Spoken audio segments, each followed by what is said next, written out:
Assalamu alaikum, Султан Кожа ата. Ага. Көрүшкениме аябай кубанычтамын. Мен ушу депутат болуп жүргөн мезгилдеги тапкан чоң казынанын бири сизсиз да. Анткени мына жашыңыз канчага чыкты азыр? Жашыңыз канча? Сосын 89-дан 90-га Эй, кеттим. Майдан бери көз 90. тийбесин эч кимге айтпагам муну. Андай көрүнбөйсүз. Атайын ушул Сары Тоологой деген айылдан келипсиз, Кыргызстандын бул кыйыры.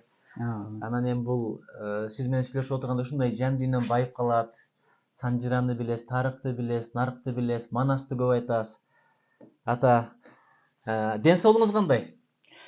Жакшы, рахмат. Ортороп турам айланып кетейин. Эми караганда кичинден соолук деле ордунда болбойт экен. Эскирип калат го. Бу ички аппараттын баары кээ күнү ооруп калам, кээ күнү таза иш кылып. Ушу көп жылдан бери Бисмиллахиррахманиррахим ушу Союзда ушу мал бактык. Колхозчулук турмуш. Жазыгыш ушу 20 нече жыл, 30 жылдай ушу кой багып, ушул акыбалга келдим. Бала чаканы чоңойтуп, окутуп андай мындай кылдым. Анан кийинчерээк могу демократтан кийин койдон ажырадык. Анан кийин ар ким өз күнүн өзү көрүп калды ушу. Баягы бөлүп берген жери, анан кийин анча мынча ошо оокаты менен баардык эл эле ушундай акыбалга келип калды. Эми ортодо кичине бала чакаларымдын арасы дейби, Корея дейби бир жака көп кетип, аяктан кыйынчылык тартып, мына өкмөтүбүз тияка качып, бияка качып, ортодон кичине элде кыйынчылык тартып калды. Эми мен айтайын дегеним ушу кичине өзүңгө ыраазы болуп, айланып кетейин күлдүп. Кичине сөздөрүң таза, анан туура айткан жерлериңе кичине ыраазы болуп калдым, анан учурашып калганым ошол. Эми бул дүнүйө өтүп кетет. Бул колдун киринде дүнүйө. Бул пайгамбардан калган, патшалар өткөн эчен. Бул эч кимге упа кылбайт. Бир күнү өтүп жоголот. Эми ошондо дагы кичине мындай эл журтка, мындай коомго кичине анча мынча акылы, насааты, ошол жана кемеңгерлик, билимдүү ошол акылы гана калып калат. Ошо кээ бир балдар, силер окшогон балдардын ошо жанакы кызым телефонунан көрүп кичине кубанып калам анча мынча. Ошо туура айтат экенсиңер. Калыс сүйлөгөн бул Кудайга да жагат, элге да жагат. Бирок баарына жага бербейт го дейм. Баарына жага бербейт. Эми мында 3 нерсе бар да. Биринчи Кудайга жакпайт калпайса. Экинчи арбакка жакпайт. Үчүнчү элге жакпайт.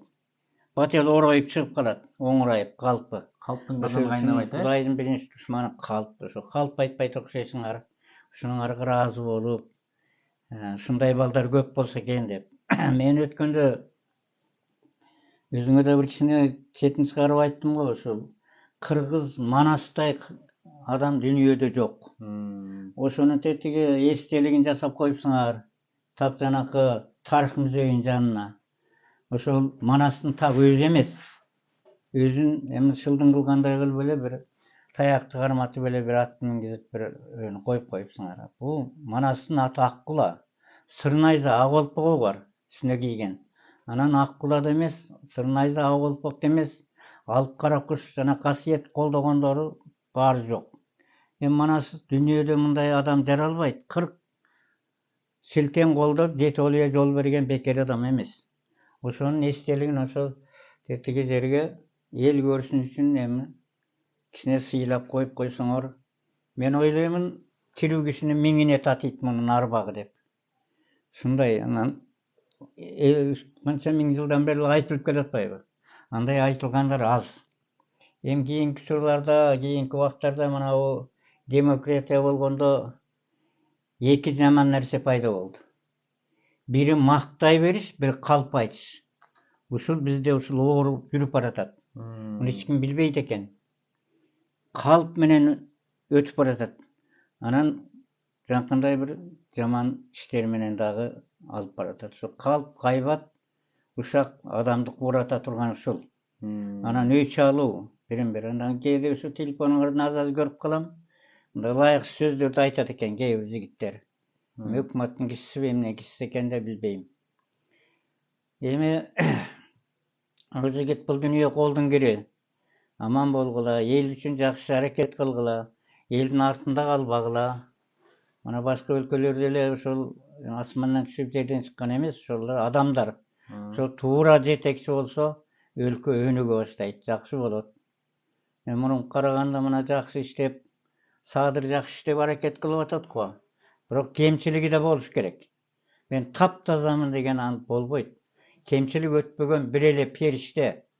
Ал ичпейт да жебейт да эчтеке Кудайдын амринен башканы аткарбайт. Андан башка сүрөт илип койсоң, андан кемчилиги. Адамдын баарынан өтөт, тилинен, мытынан, колунан, тигинен баарынан өтөт. Аны танган менен кыяматта тандырбайт. Эми азыркы шарт боюнча кичине элге салып жанакындай бир адамдарды. Мына мен 30 жыл кой бактым эле бир койдун коргоонун билбей жок кылып кетпедиби? Эми ошондой мындай элдин ичинде жанакындай бир туура адамдарды элге салып, элден сурап, бул эмне кылды, бул эмне кылды десе, ар кимден жакшылык, жамандык чыгып калат элге салса. Эл колдомоюнча өкмөттүн иши да жүрбөйт. Эл жакшынакай ошол жакшысын мына уреки мынтип коюптур. Мынча мал салды жеп коюптур. Уреки мынча казынаны соруп коюптур. Муну кандай кыласыңар десе, эл менен кеңешсе, бул байгени алат, утуп чыгат.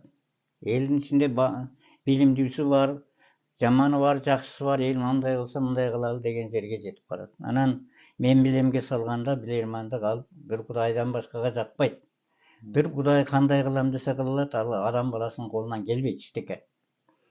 Анан ошо жакшы жанакындай Жанар сыяктуу азаматтарың ыраазымын. Сүйлөгөн сөз так, туура, калыс. Ыраазы болдум, жана бир суроо берип атпайбы? Мисалы үчүн Жанар Акаев. Жанар Акаев айтып атат. Эми ошондо зам министри болуп турдуң дейт, бирөөнү айтат. Ошол. Зам министри болуп туруп тиги Акылбек көрбөй калды деп, сен да көрбөй калдыңбы тиги акчаны?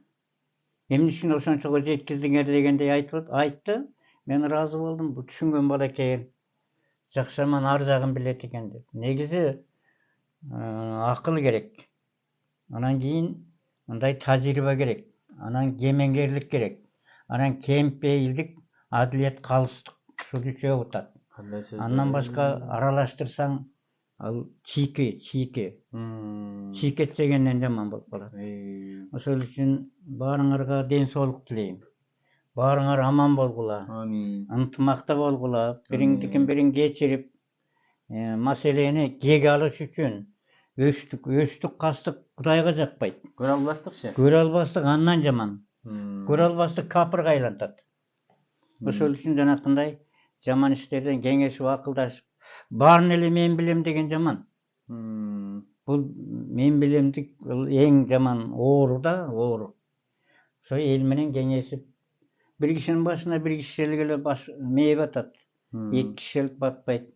Анан бирөөнүн билгенин, акылын алып, бирөөнүн кеңешин алып, бирөөнүн тажрыйба, опытун алып, ушундай кылсаңар жакшы деп ойлойм эми.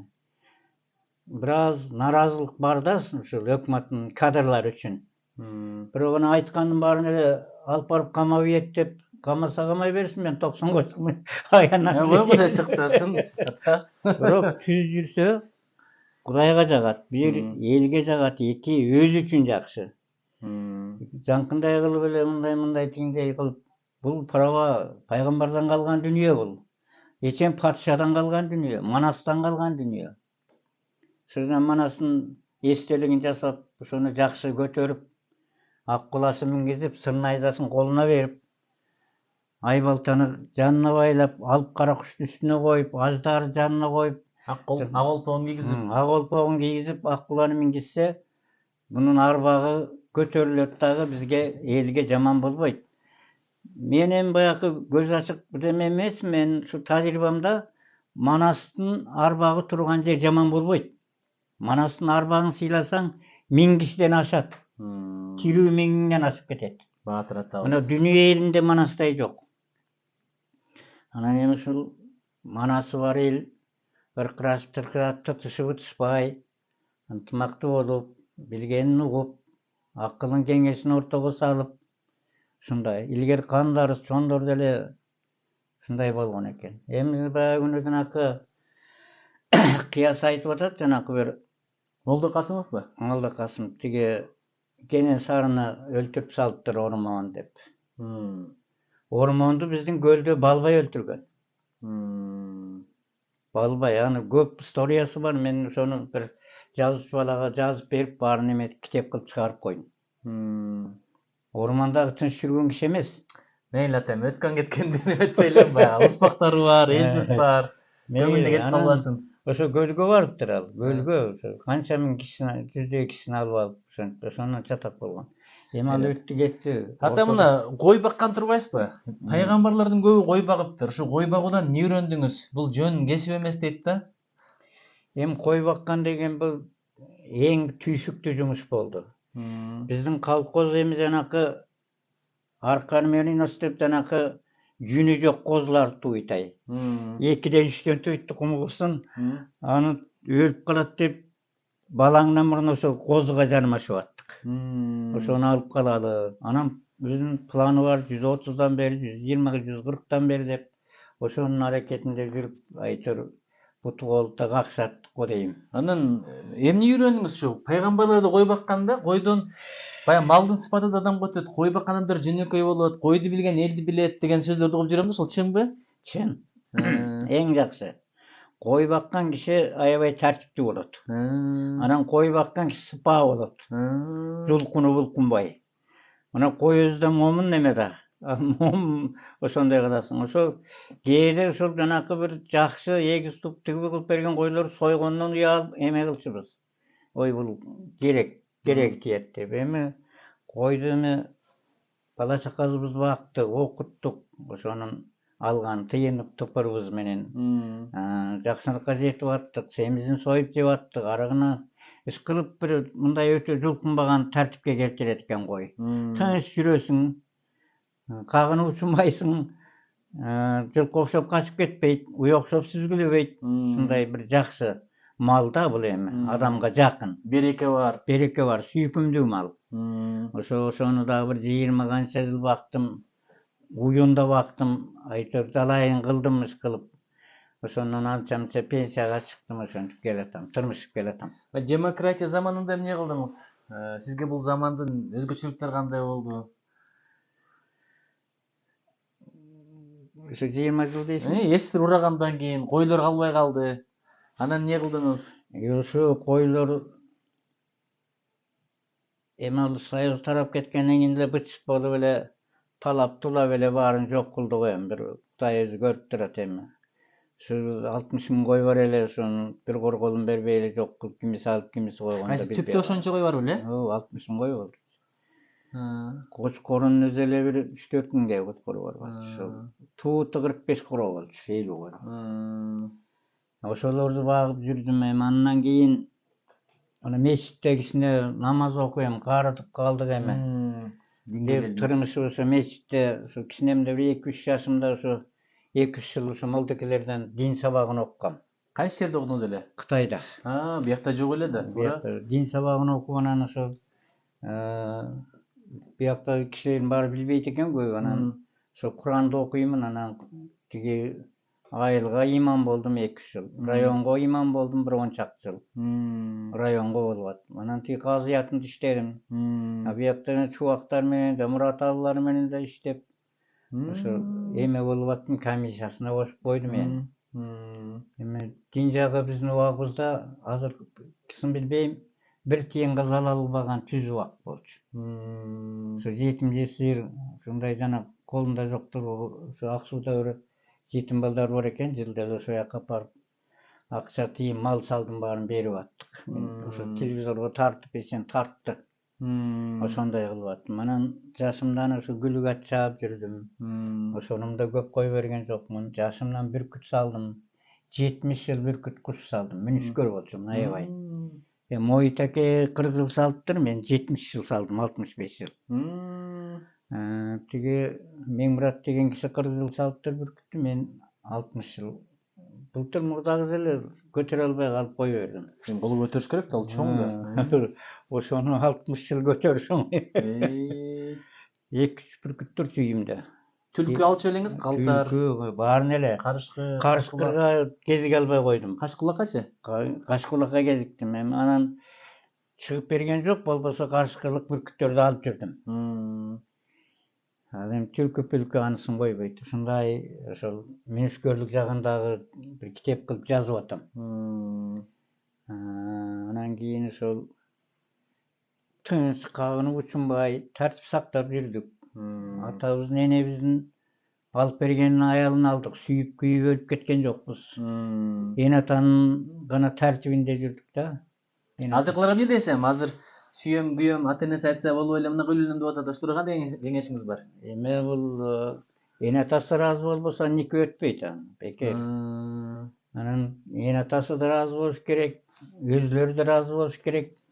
Анан ошо коому дагы макул болсо жакшы нике. Анан сүйдүм күйдүм деп эле бир айдан кийин кетип калгандар толуп атат, көп. Мен ыйман болуп да жүрдүм, далайын бириктирдим, далайын. Эми турмушта болот экен ар кандай. Эми азыр ушунабу мечиттер көп болуп, кичине ыйманга келип. Мурун биздин көлдө жаңгыз эле бир мечит болгон. Көл боюнча жаңгыз мечит. Анда Узакбай деген киши ыйман болуп жүрсө 70-жылдарда окуп жүрдүм мен. Ошондо 32-33-тө болчумун, калган жокмун ошо жумадан. Анан кийин ыйман болуп да баштадым. Союз учурунда да калган жок жумадан, Ооба, 70-жылдарда Союздун убагында кысып турган. Ошондо 33-32-тө болчумун, үзбөй. Эч ким кыспадыбы сизди жумага барганыңыз үчүн? Жок, эчтеке бирок айтып атты, койсоңчу деп. Анан Нуркожону мен апардым мечитке. Президенттин атасыңбы? Ооба. Мен апардым. Атыңыз окшош экен, Султан кожо, Нур кожо деп. 20 жыл бирге жүрдүм го аны менен, 25 жылдай. Анан ошо Азыга дагы бар деп мен болбой атып жибердим Азыга. Балдарын айтып, анан өзү дагы ооруп атам, арыкта өлүп калам мейкеде. Өлүп калсаң бейишке чыгасың, барып өлүп кал. Жиберди. Карачы кандай жаңылыктар. Ошо көлдөн ошо биринчи барып келди райондон. Ошо Азыга бар десе эч ким барчу эмес. Ак Судан бир киши, Азим деген киши анан Нуркожо экөө барып келди. Андан кийин бардык биз кийин андан. Мен 7-8 жылдан кийин бардым го дейм. Ишкылып, Кудай деп жакшы келатабыз. Мына буту колу ооруп, кичине мындай ден соолук карыганда эле баягы карган аттай болуп, эскирген трактордой болуп калат окшойт. Бирок акылыңыз тунук, сөздөрүңүз так, ойлоруңуз тунук экен ала. Кээде билбейм, силерди көрүп кичинекей көп айтып атпаймынбы? Атасы бир сиз менен сүйлөшкөн мезгилде бир сөз айтыңыз эле да. Мындай бара акча коомду башкарып бараткандай депчи. Акча башкарып баратат коомду деп. Анан акча башкарганда жакшы болбойт дедиңиз эле да. Эмне башкарыш керек анда? Эми акча деген эми экономикаңар го. Бул акча жакшылыкка апарбайт. Бирок жок болсо да жаман. Анан бул арамдыкка апарат. Анан үй бүлөңдө акчаң көп болсо тигини сатып алып, муну сатып алып, аны кылып сапара бересиң го. Ошол үчүн акча башкарган өлкө чириктешип кетет дейт. Чириктешип эле жок болуп кетет. Өзүн урбай сокпой эле. Муну эмне саясат, акыл башкарыш керек. Саясатты диктатура башынан карап туруш керек. Кандай диктатура? Маселен, алып албас, чөнтөккө салбас деген сыяктуу. Акчаны адилеттүүлүк башкарып туруш керек. Жакшы кишиге убал кылыш болбойт. Анын канга акчасаң, кыямат азабын тартасың. Бирөөнү зарлатып, ак жеринен күйгүзүп. Бул да жаман. Ошол үчүн акча жок болсо да жаман, бар болсо кутуртуп ийет. Секиртет, бийлетет. Ар кандай 2 катын, 5 катын алып ийет. Ошон үчүн акча башкарбасын. Шариятта да бар, акыл башкарсын. Анан туура саясат жүрсүн өлкөгө дейт. Мамлекет туура саясат болбосо, саясат деген сөз тартип деген сөз. Саясат. Эми жазып коюңчу. Нече немелери бар. Ошо саясат жүз болсо, өлкө өнүгөт. Саясатты акча башкарбай, акыл башкарса өнүгөт. Тартиби жана диктатура. Маселен, жанкынтип жеп жуткандар сен жакшысың деп акча алып кой берип ийипсиңер. Ошол жакшы эмес. Ошонун жазасын бериш керек. Анын жанында канча ошол акчаны жеп атканды кыргыздын кыз катыны көрүнгөнгө тийип канга Россияда өлүп житип 1 миллион киши бекер тентип кеткен жок да. Ошол жагы дагы жакшы эмес. Эми саясатка деле мындай кемеңгерлик керек. Акыл керек, ой керек. Менмин деп төшүнүп алган жаман. Мен эле мен. Ал bir күнү кетет, жанакы 90га чыккан bir доғдуруңар өлүп калды го. Мамбет Мамакеев. Bir күнү кетет. Бул дүйнө эч ким кагылбайт. Ошол үчүн кимге болсун залал кылган жаман. Тууганың болобу, душманың болобу, кан какшатып ошону зарлатсаң, кыямат азабын тартасың. Кудай Таала кечпейт, калп, кайбат, ушак. Жана акча деген пара кылгандардын баары ошо арам нерсе. Ошо арамдан тыйыл деп атпайбы шариятта. Эми жакшы, мындай баары жаман эмес. Эл жакшы, элдин ичинде касиет бар, береке бар, пайгамбар бар. Эми анын адамдардын ичинде болуп калат бир жарымда. Тартиби жок, уяты жок, менмин, сенмин, анама. Bir күнү кетет ал, bir күнү кетип калат. Түбөлүккө эле жашаган кишини көрбөдүм мен. Эң ашып кетсе 90га чыгар эми, 100га чыгар. Айтпаңыз. Ата, мына айттыңыз, акчаны айттыңыз, акылды айттыңыз, кемеңгерликти айттыңыз. Имандын орду кандай? Иман жолу эми жараткандын барлык бирлигин билиш деген сөз. Кудай бар, асманды жараткан, жерди жараткан, караңгы жарыкты жараткан, ай күндүн ээси, бүтүн ааламдын ээси бир Кудай. Жараткан Алла бир бар, ла иляха илlallah деп иман ошол. Бирок имандын касиети ошо Кудайдын барлык бирлигин билген адам ошол иманы таразага тартылбайт, бирөө доочого берилбейт. Бирөө тартып ала албайт да иманды. Ал эми жанакы намаз, орозо, ажылыгың, бирөөгө залал кылсаң, же болбосо бирөөнү кайбаттасаң, бирөөнү бирдемесин жеп койсоң, баары кетет. Намаз, орозо, ажылыгың капейке турбай жок болот. Ошондуктан булар сооданын иши, намаздар. Тиги иман түбөлүктүү өзүңдө. Жараткандын барлык бирлигин билип, Кудайдын астына барасың. Ошол үчүн иманым болсо экен деп, иманды болсо экен деп. Кудайды билсең иман, тиги асман жерди биз көтөрбөсөк, караңгыны биз тияка бияка кылбасак, анан орду жок оттогон болбойт да. Ошол Кудайды бар деп, иманды сактап турган жакшы. Ал эми карыз уурдап алыш эле эмес, акча эле эмес. Тилиңнен азабыңды тартасың, жана намаздан ажырайсың. Тилиңнен, кайбатыңнан, айтканыңнан оң тол бирөөнү мактап, бирөөнү жамандап, ушундай кыла берсең, намаз, орозо, ажылыгың капейке турбай жок болот. Ушундай эреже катуу. Азыр ата, мына өмүрүңүздө 90га чыгып калыпсыз. Кап ушуну кылбай эле койсом болмок деп өкүнгөн учурларыңыз барбы? Мисалы, эмне үчүн өкүнөсүз? Эми 70-жылдан бери ушул Кудайдын астында жүзүм жарык болсун деген ниетте катуу туруп атам. Бирөөлөр мактаса да унчукпайм, жамандаса да унчукпайм. Жакшы экен. Тырмышып эле келатам.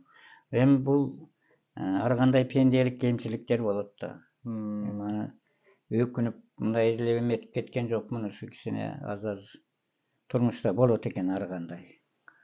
Аят деген мабуреки жигиттей болсо экен адамдар. Так ушундай адам жаралса экен деп да ойлогон күндөрүм да болду. Молдо болбой куруп калайын турайын, казымын дейсиң, сен карга экенсиң деп аны да айттым да алайын. Эми ар кандай адамдар бар экен, ырыска, иманга малып алгандай кишилер менен жүрдүм. Жөн эле ушундай Кудай бир жаратып койгон адамдар, ошо 90-80ге чыккан кишилер менен жүрдүм. Ошондо 30-40та болчумун. Ошонун баарынын көзү өтүп кетти. Азыр эми ошо менен иштешкендер эч ким жок. Биякта да жок. Сатылган деген киши бар эле, анда санда талаштан келип экөөбүз кучакташып калчубуз. Ажы дейт, сатылган ажы деген. 5 болсун. Ошо киши. Ушу 5-6 аксакал бар болчу, ар бир облустан 2ден 1ден. Анан бата алсаңчы деп тиги муфтилер канда санда айтып коем. Бата алсаңчы бир 6-7 барбыз. Эми дүйнөң кетпей тыяган бир 50 сомдук калпак кийгизип бата алып койсоңчу. Бата албасаң эле энең урулат деп койсом, ошол мен айткандай 51 жылга жетпей эле ыргып атты байкуштар. Чубакка айтсам, чубакта макулдап коюп тие албай койду дагы. Муфтийликтен кетер да? Муфтийликтен кетерди. Ата, бир эки суроо берип атат. Мисалы, сиз 20 жашыңызда өмүр жөнүндө кандай ойлонот элеңиз? Мына 90га келгенде кандай ойлонуп атасыз? Эми 20 жашта бир жаштык. Анан окуп аттым Кытайда. Жанагы саясий канун деп коет, ошо канунун бир аз окуп аттым. Анан 9-чу 10-чу бүткөндөн кийин ошону бир 2 жыл окуп калдым. Анан аягына чыкпай калдым. Бияка басып бердиңиз да? Аягына бияка да кетпей, анан атам ооруп калып, атамды карап үйдө болуп калдым. Анан мектепте мугалим болуп аттым. Кайсыдан сабак бергенсиз? Iya. Кайсыл сабактан бергенсиз? Анда ошо 8-класска чейин эле толуксуз орто мектеп бар болчу. Ошонун 5-чи, 6-чы, 2-чү, 3-чү чейин бөлүп берген сабагын берип. Математикабы, тарыхпы, физикабы? Тарыгын көп окуттум. Тарыгын көп окуттум. Ошо 20 жашыңызда өмүр жөнүндө кандай ойлонот элеңиз? Азыр 90га келгенде кандай ойлонуп атасыз? Ой, 20 жаш деген жер калды, бир Кудай берген убак. Ошонун паркын билбейсиң. Эчтеке кылбайсың. Бирок ама биз жүргөн жерде тартип бар. Кичине өтө мындай жолкунуп киного кетип, аны мунуга уруксат бербейт. Кытайда. Кытайда. Эн атаңдын уруксаты менен. Бир чогулуштан кечиксең дагы кайда жүрдүң деп тергөөгө алат. Ошондой тартип менен келдик. Бияка келгенде Кудай жалгап баары эле барматка баары эле урат экен, анан ошого кошулдук аз. Бирок ошо 70-жылдан кийин эме кылган жокмун. Ата, мына ушунча сөз байлык, ушунча эс тутум, ушунча тажрыйба, наркты айтып атасыз. Ушул каяктан? Эми билбейм, мен эми кичине могу шарият сабактарын көп окудум өзүмчө. Жанагы пайгамбардын хадистерин көп окудум. Анан Кытайдын эреже тартиптерин да бир аз окуп калдым да. Жанагы жакшы кишиге убал кылып, жаман кишини азап бербе деген Кытайдын саясаты. Кытайдын тартиби ошол кайсы бир мекеме жанагы чоң эмелерде жазылып турат, ушул маңдайында. Жакшы киши аман болсун, жаман киши элден кутулуп кетпесин деп турат. Анан убал кылба деген жери бар. Көрүнө бир жакшы адамды шагын сындырып, мындай жарга такап убал кылба деген жерлери бар. Эми могу силердин саясатыңарда дагы эми баягы кемчилик өткүзбөй турган адам жок. Кемчиликти бир периште гана өткүзгөн эмес, пайгамбар өткүзгөн, экөөнөн башка өткүзгөн. Мына кемчилик өткүзгөндөрдү сен эл алдына коюп, Кудайда рахым кылам деп атпайбы? Рахым кылам. Менден тобо кылсаң, күнөөңдү мойнуңа алып, тобо кылсаң, мен рахым деп атат. Рахман Рахим ошол. Кудай Таала рахым кылат. Эми арбак рахым кылбайт. Арбактыкы ошо боюнча калат. Ошол үчүн ошол кичине өкмөттөгү, кичине шариаттын эмелерине көөнүп өзүң айтып барсаң, кичине мындай тобо кылгандарын күнөөнү ушундай жедим, жуттум, мен атасыңбы өзүң бил деп элдин астына макул болгондо рахым кылыш керек. Жана жайыл, калп, моюнун албаганды муну диктатура колдонуш керек. Атсаң болот. Жайылдар менен калп жанагы рахымсыздарды. Жайыл деген жалганч деген сөз. Жайыл деген сөз жана моюн албайт такыр. Такыр моюн албайт го. Мен Атамбаев бир айтып атканын уккам. Уурдап алган колунда турат, анан колун кармап алсаң, бул меники эмес деп айтты деп. Көрдүңбү? Атамбаев бир сөзүн угуп калгам. Тойгончо жеп, өлгөнчө карганат деп. Ошону азыр эми билбейм кылып. Ата, Кудай кааласа, мына жаштарга, эл журтка эмне кеңешиңиз, эмне насаатыңыз, эмне батаңыз бар? Биз эми акырын жыйынтайлы. Мына бул пайгамбар өткөн дүнүйө, патша өткөн дүнүйө, эчен алым, эчен кыйындар өткөн, билимдүүлөр өткөн дүнүйө. Бул өтүп кетет. Ушул мына Кыргыз эли, мына эл катары, башка мамлекеттер катары эле ынтымактуу жакшы жашап, бирин бири мактабай, бирин бири жамандабай, бириникин бири уурдап албай, ушу ынтымакта жакшы жасаса, Кыргыз дүйнөдөгү астыңкы эл. Жете элебесең деле астына чыккан эл бул. Манастай жок деп атпайбы, Манастай жаралбайт, жок. Анан эми эл журтка эмне дейм? Эл журтка аман бололук, тынч бололук, сыйлашалык, кемчилик өтсө кечиришелик. Кудайдын алдында дагы кечирим кылган жакшы деп атат. Анан эми баарыңарга, силерге, досторуңа мындай айтып бар, аман эсен болсун, дендери сак болсун, жаштар аман болсун, азап өлүм келсе каргандарга келе берсин. Эмдениңер сак болуп, Кудайым ишиңерди илгери кылып, ушу Кыргыздын жакшы азаматтары болуп, Кыргыз элин башка элдерден калтырбай, астыңкы ыймандуу, ырыстуу эл болушун насип кылсын. Бала чакаңар аман болсун, үйүңөрдөн береке ырыс кетпесин, эл журт тынч болсун, дениңер сак болсун. Тілеген тілегеңерді Кудайым кабыл кылсын. Алла рахмат ата, рахмат. Кандай сонун сөздөр болду. Карган киши бирдеме айтам деп тантый берсе эле Жок ата, мисалы мен ушунча депутат болдум, канча парламентте сүйлөдүм, министр катары сүйлөдүм, бирок сиз айткан сөздөрдүн 10дон 1 акылыма келмек эмес да. Бул тажрыйба, бул данышмандык. Азыркы уракта ушундай оюңуздун тактыгы, акылыңыздын тунуктугу бул Кудайдын берген чоң берекети. Мен сиз менен көрүшүп калганыма, сөзүңүздү угуп калганыма аябай ыраазымын. Рахмат. Кудайым болдосун укум тугумузга береке берсин. Рахмат ата, чоң рахмат.